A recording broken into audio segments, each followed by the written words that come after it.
today we're going to react to Cuba. Yeah, that's it. Welcome to the third. Yeah, okay. Now let's start. 3, 2, 1, go. This episode is brought to you by Live. Whoa, Guys, I'm not even joking. If you've never had a Cubano sandwich, just stop. You're doing everything wrong with your life. Just go pause the video. What the Corona sandwich? Remember sandwich made in Cuba? Yeah, let's go. Get one. Come back here and press play. All right. It's time to learn geography now. It's the mustard. Oh. Hey, Geography Peeps, I'm your host, Barbie. So, if you've been following us on our updates, you'll know that this will be the first episode without a flag section. But don't worry, we will be doing Flag Fridays, so you can learn about the flag on Fridays. But until then, let's jump into the political geography of Cuba.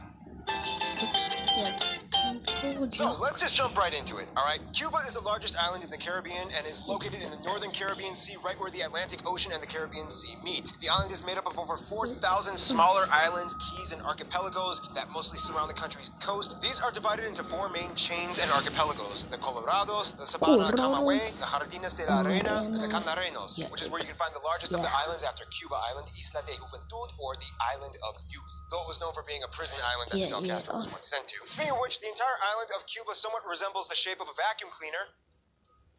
So anyway, the country is divided into 15 provinces, and Isla de Juventud classifies as a special municipality. The capital and largest city of the country is Havana, located in the north vacuum cleaner handle side of the country, right on the coast, and is home to the seat of government, as well as all these hauntingly beautiful classic buildings that have almost been stuck in a time warp, untouched for decades, that tourists flock from all over the world to see. Camagüey dominates the center, and Santiago de Cuba owns the south as the second and third largest cities. In the south, off the coast of the Santiago de Cuba province, you can find quite a few shipwrecks, many of which are linked to the militaristic past, which brings us to the most controversial little exclave, Guantanamo Bay. Let me just put it this way. Have you ever had a girlfriend or boyfriend that you broke up with, but realized you both had a dog that you shared before breaking up? Yeah, that's kind of what Guantanamo Bay is like. Not getting into too much detail, basically, the US and Cuba used to be really good friends, but then after some crazy stuff happened, they kind of cut off all ties, but realized there was still this huge military base set up on the southeast part of the island. Long story short, since the 30s, the US kind of paid Cuba around $4,000 a year to rent out the space, and since the revolution, Cuba has refused to cash any of the checks in protest. This has been going on every year, and it's super weird and awkward. The entire perimeter around Guantanamo Bay is even further encapsulated by a 2,000-foot or so land gap speckled with landmines so that nobody gets in and out. While as awkward as that may be, Cuba's interior is anything but. Let's discuss that in.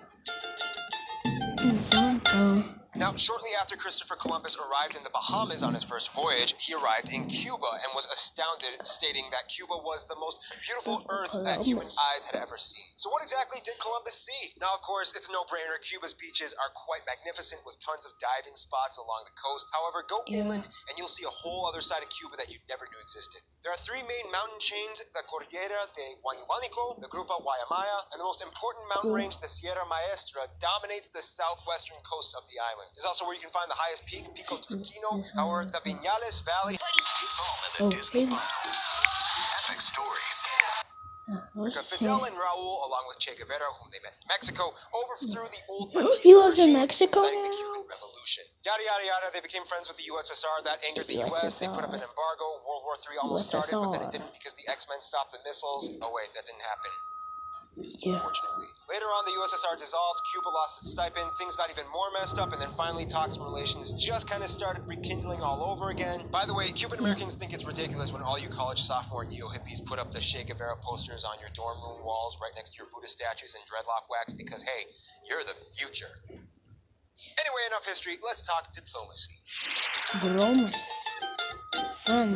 So as we kind of mentioned before, Cuba has quite a complex outreach. First of all, Cuba would probably consider the Dominican Republic and the unincorporated U.S. territory island of Puerto Rico, which by all reasonable definitions is kind of like its own country, as their closest cultural friends. As the largest sources of Latino influence in the Caribbean, these 3 have stuck out from day one and have always enjoyed each other's company. When it comes to the U.S., Cuba kind of just started to rekindle what was lost. President Obama lifted sanctions, opening the door for Cuban-U.S. relations, and was the first U.S. president to visit Cuba since Calvin Coolidge in 1928. Keep in mind that there's already also a ton of Cuban Americans living in the U.S., most heavily in the state of Florida.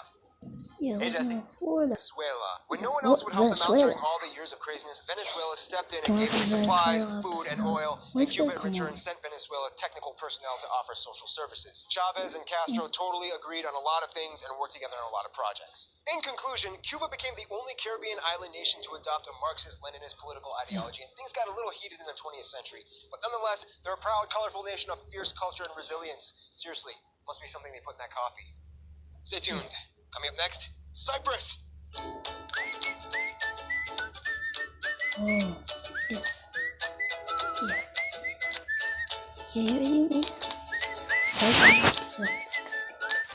Cyprus.